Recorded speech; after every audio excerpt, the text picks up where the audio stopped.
सिद्धि हिंदी विद्यालय YouTube channel में आप सभी का हार्दिक स्वागत है।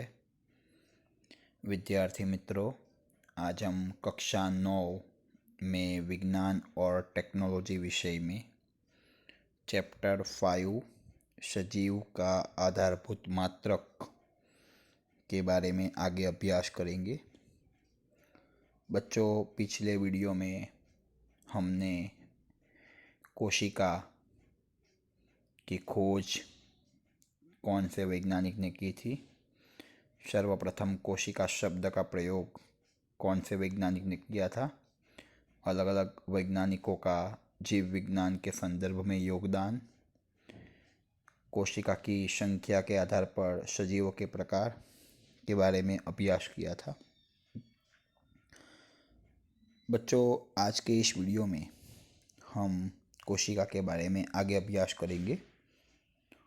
तो सर्वप्रथम आज के इस वीडियो में प्रथम प्रश्न रहेगा, सजीवों में कार्य का विभाजन। सजीवों में कार्य का विभाजन। कोई भी सजीव जो बहुकोषी होते हैं उसमें कार्य का विभाजन किस प्रकार होता है उसके बारे में हम अभ्यास करेंगे। सजीवों में कार्य विभाजन या तो श्रम विभाजन किस तरह होता है। ये बच्चों, विभाजन कहाँ पर करना है? तो एक से अधिक कोशिका होगी तो विभाजन होगा। तो सर्वप्रथम जो मुद्दा है कि सजीवों का जो आयतन या तो आकार होता है, 2 पॉइंट से, सजीवों का जो आयतन या तो सजीवों का जो आकार है, सजीवों का आयतन और सजीवों का आकार, यह दो उनके विशिष्ट कार्य के साथ संबंधित होती है। सजीवों का जो आयतन और आकार, यह उनके विशिष्ट कार्य के साथ संबंधित होते हैं और विविध कार्य करने के लिए जो कोशिका होती है वो निश्चित आयतन और निश्चित आकार प्राप्त करती है। निश्चित कार्य करने के लिए जो कोशिका होगी वो निश्चित आयतन और निश्चित आकार प्राप्त करेगी। कोशिका होगी वो निश्चित आयतन और निश्चित आकार प्राप्त करती है। निश्चित कार्य करने के लिए जो कोशिका होगी वो निश्चित आयतन और निश्चित आकार प्राप्त करती है। अब एक उदाहरण देखते हैं बच्चों, जैसे कि अमीबा है, एक कोशिकीय प्राणी है। अमीबा एक कोशिकीय प्राणी है, वो अपना आकार निरंतर बदलता है। अमीबा एक कोशिकीय प्राणी है, बराबर, एक कोशिकीय प्राणी है और वो अपना आकार निरंतर बदलता है अपने कार्य के अनुसार। और वो एक कोशिकीय प्राणी है, इसलिए उसमें कोई अन्य सजीवों की तरह कोई उत्तक, कोई अंग या अंग तंत्र नहीं होता। परंतु निश्चित कार्य करने के लिए जो कोशिका में रही हुई अंगिका है, कोशिका जो होगी उसमें जो भी कोशिकांग होंगे, कोशिका के अंतर्गत जो भी कोशिकांग होंगे वह उपयोगी होंगे अमीबा को निश्चित कार्य करने के लिए। अमीबा में कोई उत्तक, कोई अंग तंत्र नहीं होता है, परंतु कोशिका के अंतर्गत जो कोशिकांग होगी वो कोशिकांग ही अमीबा को विविध कार्य करने के लिए मदद करेगी। कोशिका में निश्चित द्रव्य का निर्माण, अन्न कणों का पाचन, कोशिका में से उत्सर्ग द्रव्यों का त्याग करना, ये निश्चित कार्य जो होते हैं वो निश्चित कोशिकांग द्वारा होते हैं।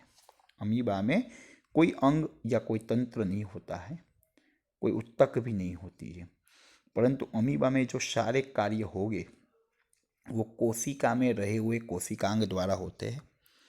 और कोशिका में निश्चित द्रव्य का निर्माण, अन्न कणों का पाचन, कोशिका में से उत्सर्ग द्रव्यों को दूर करना, ये इत्यादि कार्य जो होंगे वो कोशिका में रहे हुए कोशिकांग के द्वारा होते हैं। जबकि दूसरी ओर जो बहुकोशिकीय सजीव है, आप जानते हैं बच्चों, बहुकोशिकीय सजीव मतलब एक से अधिक संख्या होगी कोशिका की।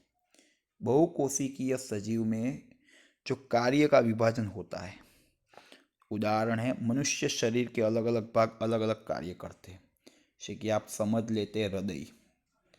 जो हृदय है वो रुधिर परिवहन का कार्य करता है। जठर है वो खुराक का पाचन करता है। जठर खुराक का पाचन करता है।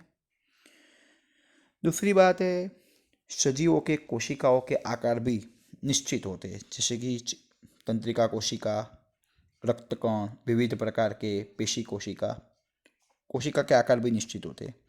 मतलब इस प्रकार हम कह सकते हैं कि जो एक कोशिकीय सजीव है वहाँ पर कार्य का विभाजन कोशिकांग के द्वारा होता है, जबकि बहुकोशिकीय सजीव में उत्तक अंग या अंग तंत्र के अंतर्गत कार्य का विभाजन होता है।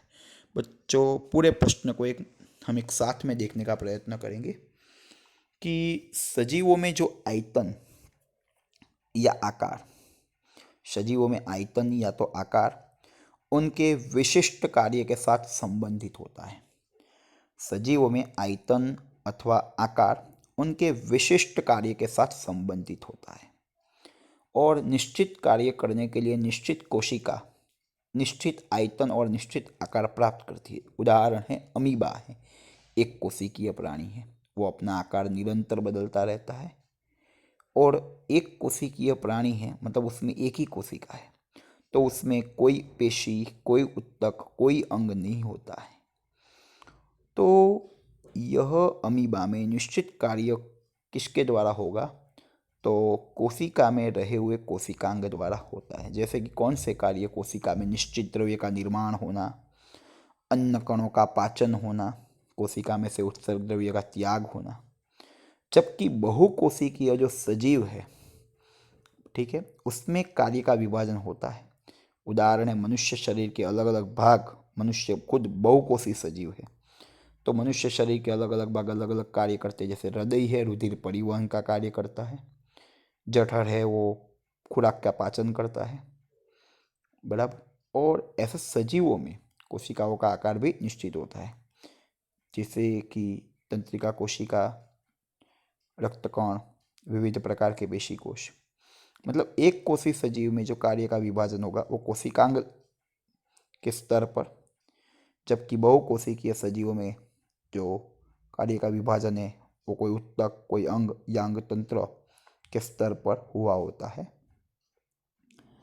बच्चों, एक प्रश्न है, कोशिका को हम रचनात्मक और क्रियात्मक मात्रक कहते हैं। ये कोशिका है, उसको हम शरीर का, सजीव का रचनात्मक और क्रियात्मक मात्रक कहते हैं। क्यों?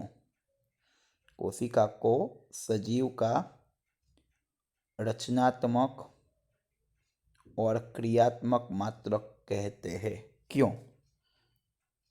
बच्चों, सिंपल प्रश्न है, दो शब्द के बारे में। रचनात्मक मतलब कोई भी सजीव शरीर की रचना में कोशिका होती है, और क्रियात्मक मतलब कोई भी सजीव के द्वारा जो भी कार्य होगा वो कोशिका द्वारा ही होता है। ये दो वाक्य को हमें साबित करना है।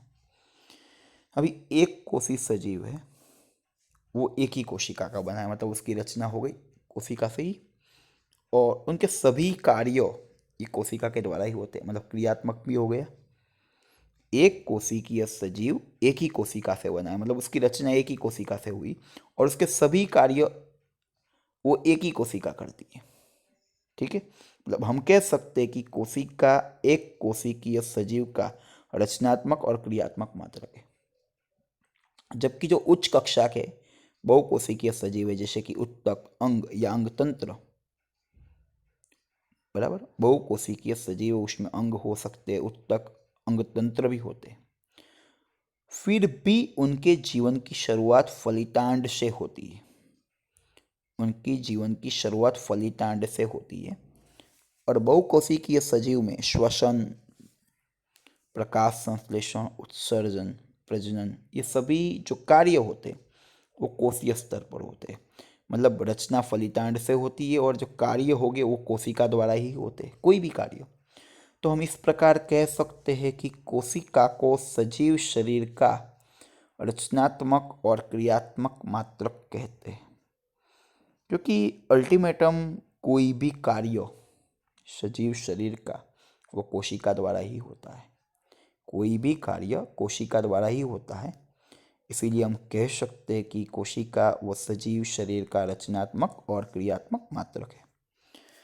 बच्चों, कोशिका का संरचनात्मक आयोजन, कोशिका का संरचनात्मक आयोजन, ठीक है बच्चों। तो प्रत्येक कोशिका में मुख्य 3 भाग होते हैं। एक कोशिका रस पटल या कोशिका रस स्तर, कोशिका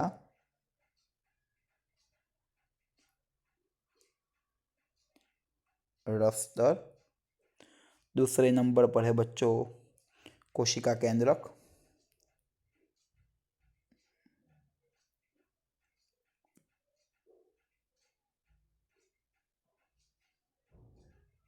और तीसरे नंबर पर है कोशिका रस।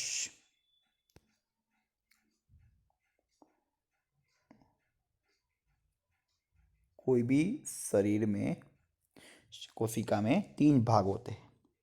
कोई भी कोशिका में कोशिका रस स्तर, कोशिका केंद्रक और कोशिका रस, ये 3 पार्ट्स होते हैं। जो कोशिका रस है, ठीक है बच्चों, वो कोशिका के विविध कार्यों के लिए विशिष्ट घटक होते हैं। कोशिका रस में कोशिका के विशिष्ट कार्यों के लिए घटक होते हैं जिसे हम कोशिकांग कहते हैं। उदाहरण है लाइसोसोम, रिबोसोम्स, कणाभ सूत्र, हरित लवक। ये सभी जो भी कोशिकांग है वो कोशिका रस में उपस्थित होते हैं, बराबर। इस प्रकार विविध कोशिकांग के सहित कोशिका रस, कोशिका केंद्रक और कोशिका को घेरने वाला जो पटल होता है उसको हम कोशिका रस स्तर कहते हैं। मतलब 3 पार्ट से कि कोशिकांग जो कोशिका रस में होगी, बराबर, कोशिका केंद्रक और कोशिका को जो घेरने वाला घटक है। जैसे कि कोशिका है तो कोशिका को जो घेरने वाला घटक है उसको हम क्या कहते हैं, कोशिका रस स्तर। इनके द्वारा ही कोशिका का आयोजन होता है और इस प्रकार कोशिका की सभी प्रवृत्ति और कोशिका का उनके पर्यावरण के साथ जो अंतर क्रिया होती है वो शक्य होती है, वो संभवित होती है। यह आयोजन से कोशिका की पर्यावरण के साथ प्रक्रिया, अंतर क्रिया और कोशिका की सभी प्रवृत्ति संभवित होती है। मतलब कोशिका का आयोजन 3 पार्ट्स, मतलब उसके अंतर्गत 3 भाग होते हैं। कोशिका रस स्तर, कोशिका केंद्रक और कोशिका रस। और कोशिका रस में कोशिका के लिए जो विविध कार्य करने के लिए जो अंगिका होती है, कोशिकांग होते हैं, उसे हम कोशिकांग कहते हैं। उदाहरण लाइसोसोम, रिबोसोम, कणाभ सूत्र, उदाहरण वगैरह। इस प्रकार कोशिकांग जिसके अंतर्गत होते हैं वैसा कोशिका रस, कोशिका केंद्रक और पूरी कोशिका को घेरने वाला जो पटल होता है उसे कोशिका रस स्तर कहते हैं। ये तीनों की सहायता से कोशिका की रचना होती है और यह रचना से कोशिका की लगभग सभी प्रवृत्ति और कोशिका का बाह्य पर्यावरण के साथ अंतरक्रिया संभवित होती है। बच्चों, कल के वीडियो में, नेक्स्ट वीडियो में हम अभ्यास करेंगे कोशिका रस स्तर के बारे में अभ्यास करेंगे। तब तक के लिए धन्यवाद। यदि यह वीडियो आपको पसंद आया हो तो इस वीडियो को लाइक कीजिएगा, अपने मित्रों को शेयर कीजिएगा और इस सिद्धि हिंदी विद्यालय यूट्यूब चैनल को सब्सक्राइब जरूर कीजिएगा ताकि आने वाले वीडियो का नोटिफिकेशन आपको जल्द से जल्द मिल सके। धन्यवाद।